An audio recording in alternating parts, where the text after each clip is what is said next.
Hello, everybody. Welcome back to the Radically Loved podcast. I don't know why I got really excited and then I just brought myself down. I'm like, relax. It is very exciting.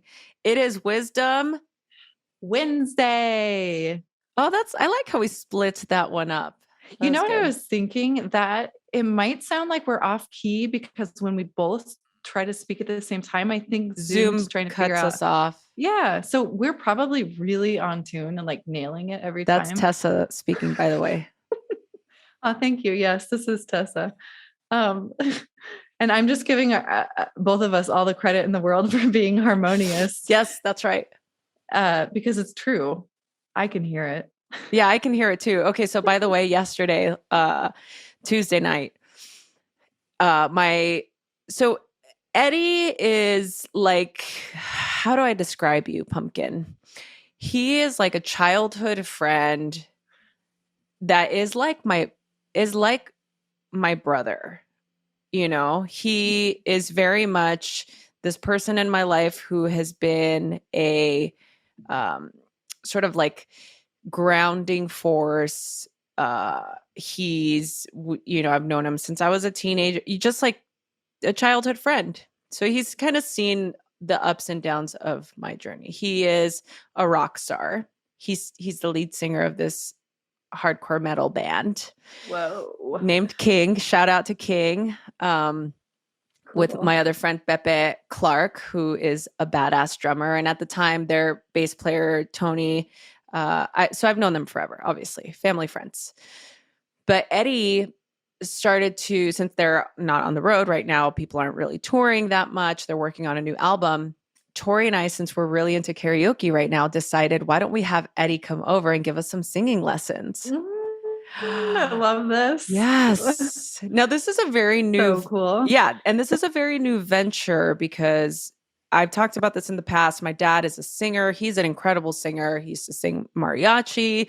Now he's just like, he does the karaoke circuit. He hosts events. Well, there's no events right now, but like that's his passion. He's a singer. Yeah. He's an incredibly gifted singer. And you would think that singing would come as a natural experience for me, but it does not. That doesn't mean that I don't try anyway. Now, I'm a big believer in if you're passionate about something and you just keep practicing and practicing at it, you will at some point at least get decent enough. Well, it's kind of like the 10,000 hour That's right. idea, right? Tell us about it, Tess. Yes. Well, people, yes, are born with innate talents. True. But most people that are the greats have spent 10,000 hours at least or more honing their craft and skill to be just that, the greats, right? So yeah, what you practice is just like with thinking, what you get, what the outcome is. Yes. So I always love learning new things. So that's the new learning moment for the week, my friends. How's your week been so far, Tessa? Are you totally busy right now? Yeah.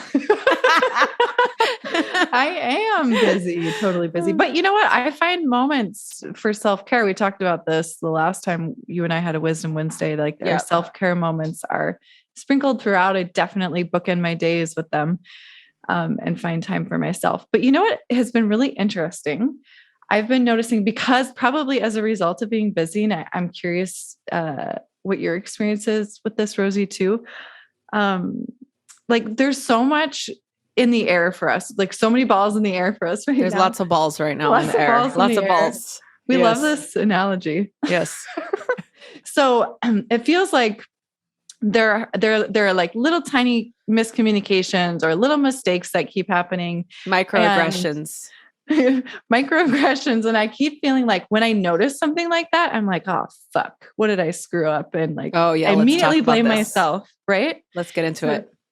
So yeah. And I immediately blame myself. And then here's what I'm noticing this week. And this is probably like my wise self stepping in to be like, let's have some perspective. And so what I'm noticing is that I'm able to like notice the reaction. Okay, first I blame myself. Then I want to get really defensive and be like, no, it wasn't my fault. And then I want to dig through my email and figure out how I can prove that. And then I want to like passive aggressively send an email and be like, look, I proved it. You can't blame me. So this whole process of, okay, so why am I doing that in the first place? Why is the knee-jerk reaction to get defensive, number one, then blame the mistake on somebody else? And I've been having this conversation about, well, why does it have to be somebody's fault? Why do we have to blame other people? And then usually that leads to this conversation about like, well, I'm feeling like not worthy, not good enough. I made a mistake. I might be in jeopardy of disaster. Like, what would that be? Losing my job? I don't know. You go to the worst case scenario, right? So, and I know I'm not alone in this. Like we all make mistakes. We all have these feelings of disaster scenarios.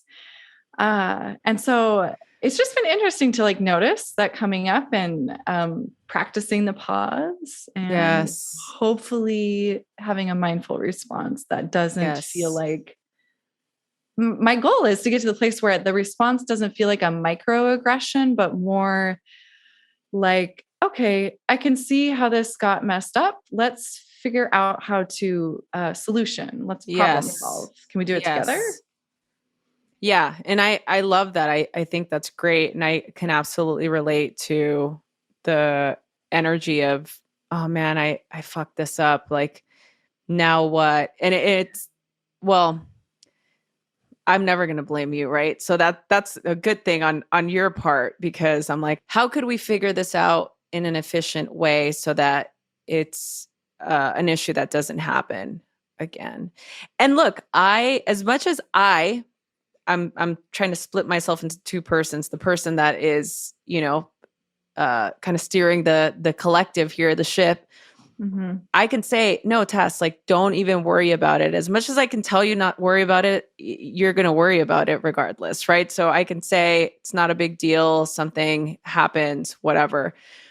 Cause I do it the same way. If I'm doing something and I go to that instant place too. I'm remembering that time. Remember when the Dropbox situation, and I remember having so much anxiety. I'm like, oh my God, Tessa's gonna be so mad. Like I fucked this up. Like I think I deleted something. Like all nervous, and then you're nervous because you think I did it. I know, but it was such a hilarious moment because I think.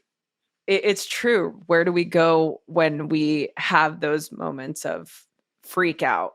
Like, do you often blame yourself? Do you go directly into that, or do you go directly into defending yourself? Or are you able to pause and take a moment and just reflect and say, okay, this is fine. Like, this is going to pass. It's not going to be a big deal. I'm really good at diffusing situations, right? And so are you. I think respectively, we have other people that we need in our world to do our jobs, right? We're waiting for people to respond, or we're working with project managers, or, like Radically Loved is still a very much a ma and pa operation, right? So it's still us wearing all the hats, creating all the Canva artwork, doing all of the uploading of the podcast. But there are people that we contract and work with, and sometimes people don't operate on our timeline, and I think it's a great learning opportunity, especially when we are in a time that is very busy, because this guys, she's here, she's landed. I posted this other day, I'm like, the eagle has landed. And it's obviously been such a trying journey, and much like you would expect any book launch to go, there's a lot of balls in the air, lots of balls. She's just juggling now.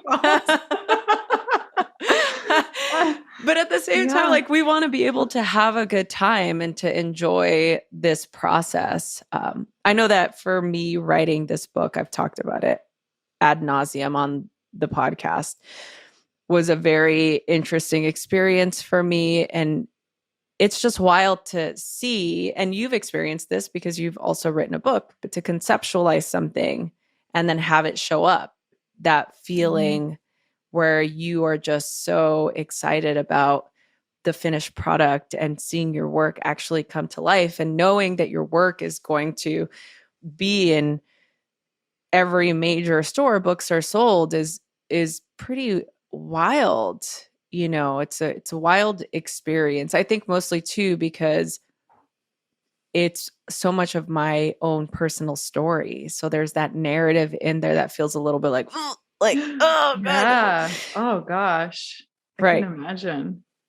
And also like I can't remember which author said this, but one of my favorite authors, I think, have you heard this? Talks about how once you've given birth, the proverbial birth to your book and send it out into the world, it's almost like this. They described it as this letting go process of, okay, now it's no longer mine. Now it's in the hands of all of these readers who will take what I've written and interpret it through their own lens, which will inevitably be something wildly different than I ever imagined. And so it has like all of these little radically loved babies. Yeah. Oh. All over the place. Oh God, she's procreating.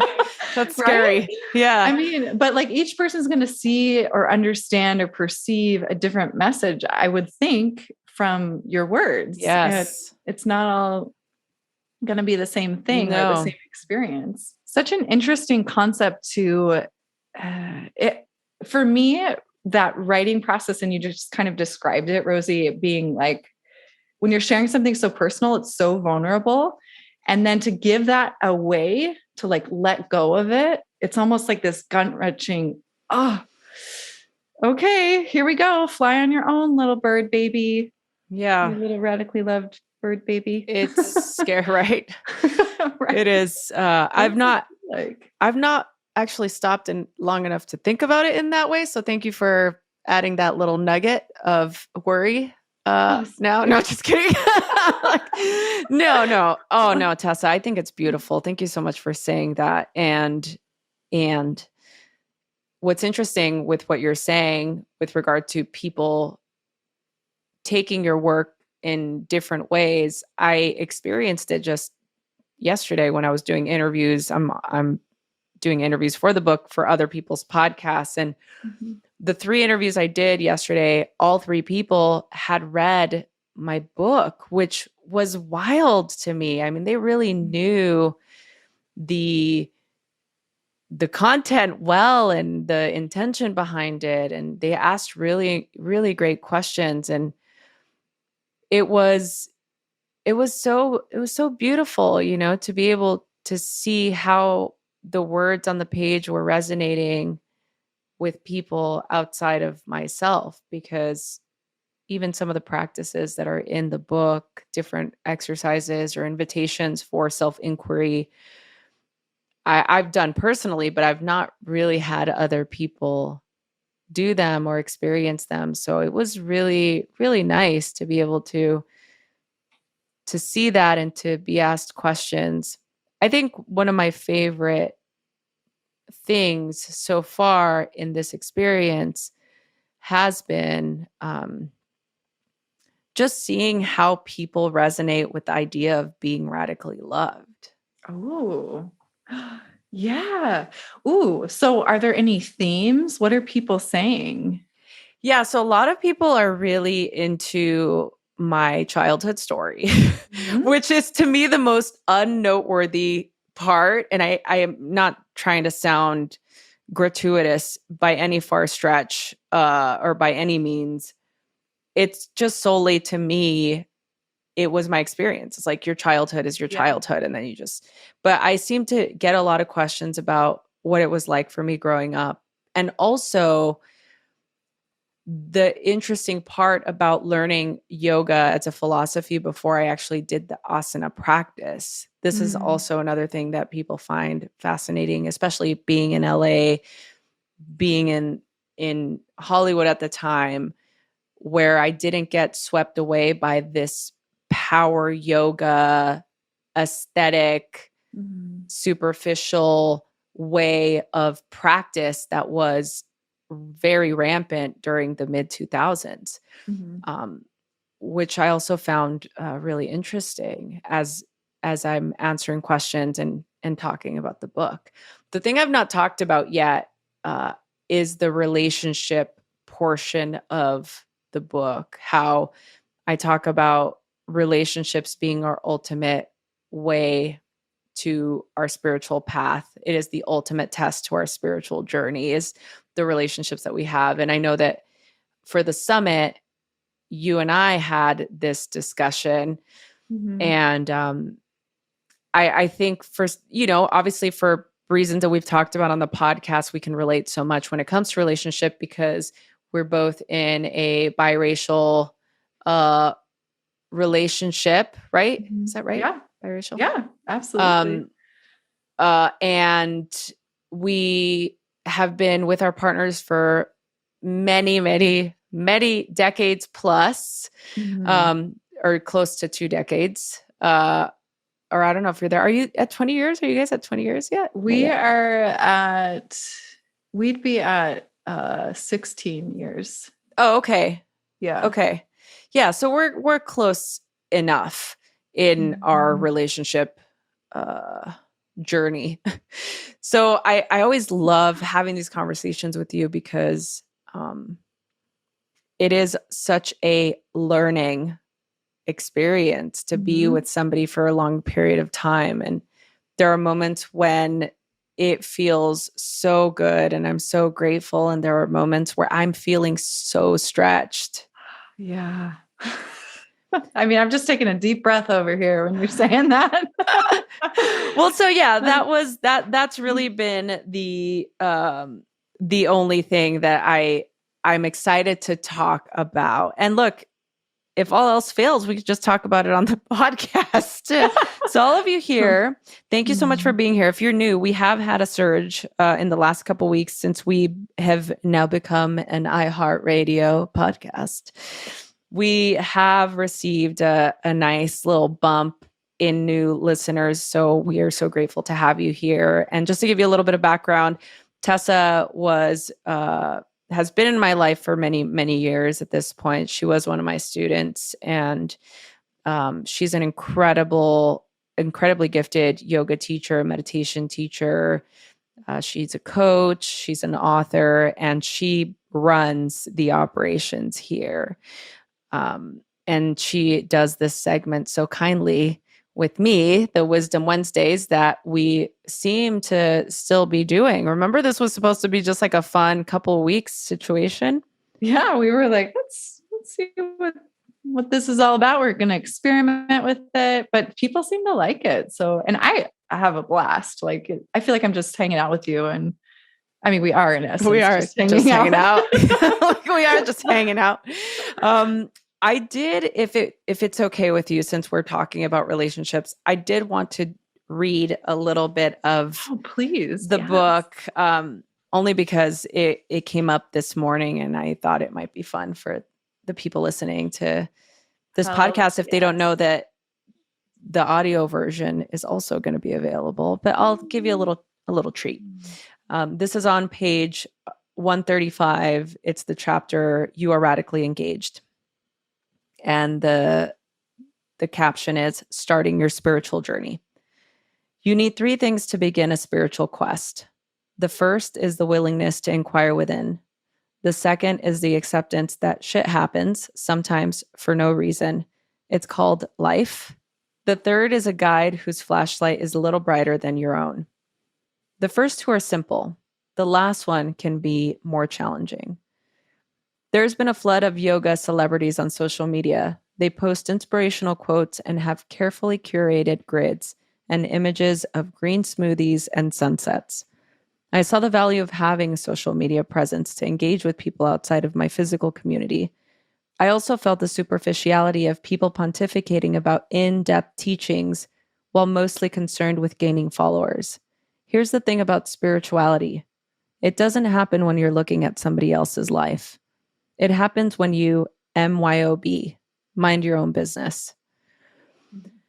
So that's it, just like a little paragraph. And the context to that is relevant to this conversation because I feel like it was the biggest draw for me to become a teacher, because I felt that there was a need for people who are living in an authentic and real, heart-centered way. And that has always been at the crux of who I wanted to be as a person and who I wanted to be as a teacher.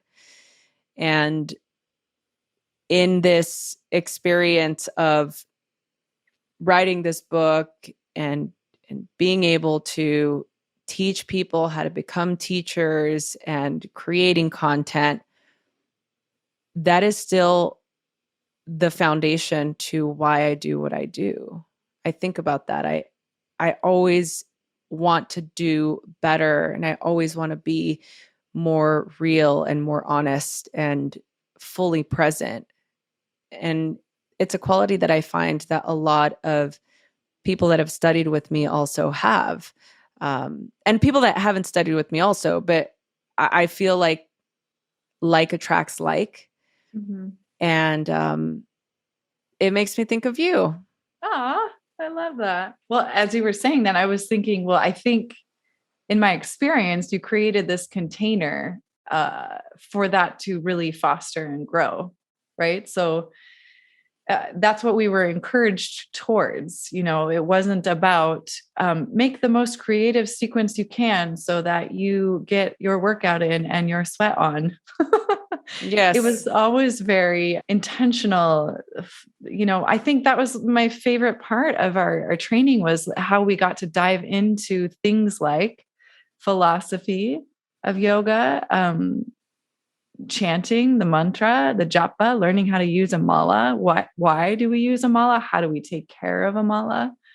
Above and beyond any shape I can or cannot make my body make in a yoga asana practice, the value is in the stillness, is in the shavasana, is in the meditation. And that's why we do all of these things, so that we can sit with ease, so that we can lay down and feel everything resonate within. And just to even be able to look within, I think, is a skill in and of itself that studying with you, Rosie, and teaching under you has really cultivated in me. And then I was going to cut myself off, and I was just thinking about the stark contrast between who I was before I knew you and studied with you, and who I am now. And that whole process in between is like, whoa, it is mind blowing. I mean,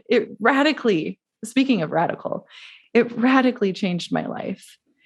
And so when I think about all of the gifts that you've given me just by being you and showing up and being who you are, I'm so grateful. What if you had been like, this isn't fancy enough. It's not creative enough. It's not Lululemon worthy. Not that there's anything wrong with Lululemon, but like, you know what I mean? The fancy yoga pants and stuff along those lines. I'm just so grateful that you're really grounded in what this practice means, why this yoga exists, where it comes from, and that you were able to teach that and really show up and exude that.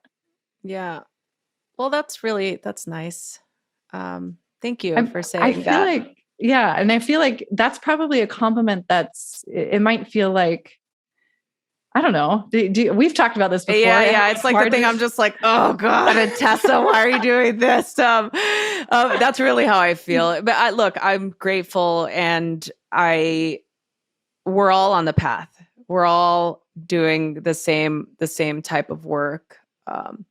It's what I said. It's important to surround yourself with people who are open and have a desire to learn, and to realize that the practice is the path and the path is the practice.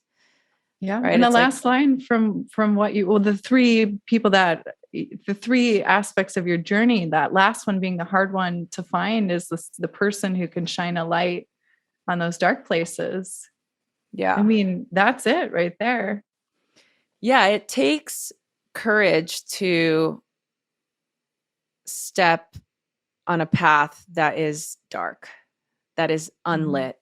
Mhm. And not all of us are open or desire to be the person that lights that way. You know, I've been fortunate enough to have incredible teachers and mentors in my life that were holding those lanterns before me so that I can move through.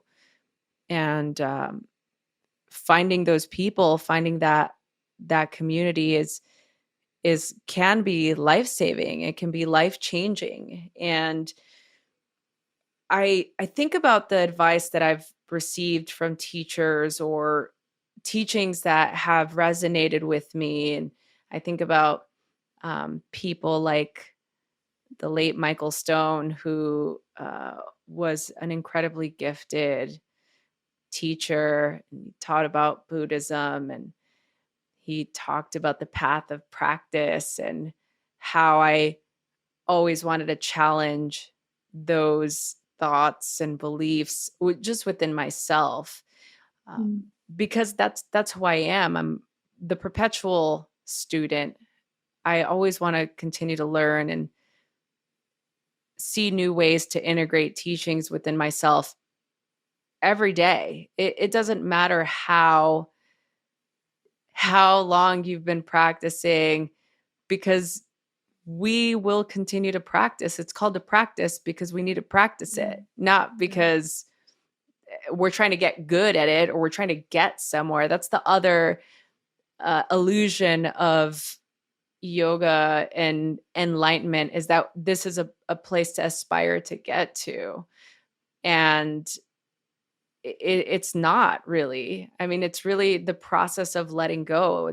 That's really what the practice is for, is to learn how to be on the path, to learn how to let go, to open our heart towards what is in front of us, what is before us, what is present, to learn that we are already on the path, that the place we're trying to get to is here, and we're already here. Mm. That's where the path leads us. It's not leading us to some elusive place out there somewhere that is impossible to get to. The whole idea and the whole intention behind the practice is to get us back to here, to where we belong, to this present moment, to who we are at this day, at this moment, at this time. Mm. I love that. Yeah. It seems like it's a hard place for a lot of us to be. What is that about the presence of, this inhale, this exhale that causes so much anxiety? Or maybe that's not the thing that causes anxiety, right? But it's like when you do get still, I experience this myself. I know students do too that practice. That's when the anxiety comes up. Why is that so? It's so hard for us as a society to sit still. And I know that's why these practices are in place, right? But uh, you said it, like it's hard to even start on this path, on this journey. It's terrifying to just even slow down or even think about it. Like, Yeah. whoa. Yeah. No, it is. It's not easy. And that's why a lot of people won't even embark on the journey. It In order for something to stand the test of time, it's going to take time. I say this over and over because I do believe it to be true. I'm a marathon runner, right? So I know things take a long time. I would much rather train to be a marathoner than to just do things quickly Mhm. and inefficiently just because I want to get there. Where is the there? Where are you trying to get to? Where is that there? Like, what is the rush when we're rushing through something or we feel the heaviness of that present moment breath, that space? The reason why the anxiety is uh being stoked within you is because you feel like you need to get there. You need to Mhm. get somewhere. That the Mhm. space and time, the stillness is preventing you from getting to the elusive there that is not real. You're thinking about that's the future, right? Anxiety is coming from living in the future, dwelling on the past, and the inability to be in the present moment. And I'm just saying it in an esoteric way, not in a clinical sense. Obviously, I'm not a doctor. Disclaimer. But somebody that's lived with anxiety and has had debilitating panic attacks for a large portion of my life, I know what it's like to be in that moment. It's difficult for us to be still and to be steady because we live in a frenetic environment. We're being pulled in a million directions. We are being taxed constantly by information and not enoughness and competing with others and not being enough. So, of course, when we have a moment of stillness, we have to give that illusion, that facade of what we think we should be. We have to give it time to dissolve, to move away, to disintegrate, so that we can create that space for what it is that we really want. I mean, when we're talking about what we really want, what are the things that you really want? I mean, think about it. The people that are listening, and even you, Tess, like the things that we really want to create in life, the things that we really desire. What type of accomplishment comes up? What type of accolade comes up? What type of physical form comes up? And what is it about that you think, you believe will fill that desire within you if it feels like there's a void? And if you can't figure out a way to fill that void now in this present moment with where you're at and what you have, it's going to be really difficult for you to do that when you do get to that place, right? When you do get to that accomplishment or that accolade or that physical form, whatever it may be. So part of our training, our journey, our healing journey to self-love is about creating that environment as often as we can, as efficiently and honestly as we can, so that we avoid having those moments of anxiety when we're still, right? Yeah. I love that. You know what I was thinking about? I think I was thinking about this yesterday. I was thinking back to our philosophy chats, our first teacher training. And I remember a couple of students, we were discussing the yamas and niyamas, which are kind of like, I think of them like moral, ethical guidelines on this yogic path, on this spiritually enlightened path. And so one of them, I remember us kind of like mulling over a lot. And this was the idea of contentment, or in Sanskrit, santosha. And it was kind of like this, well, how do you just be in the present moment? How are you just content? And how does that, like, how do we plan for the future? And, you have a job and make money at the same time if we're not supposed to desire these accolades or desire anything, right? So it's like, again, the juxtaposition or the dichotomy of the study of yoga, the opposites of how do I remain content with what I have, but also progress as a human and provide for myself as a human. And is it okay to have goals? So all of these like philosophical conversations and questions started to come up for us as students.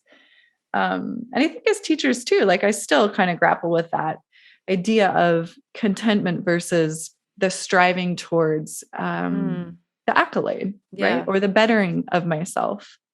It's the idea of shifting forward into the future and being present with where you are right now.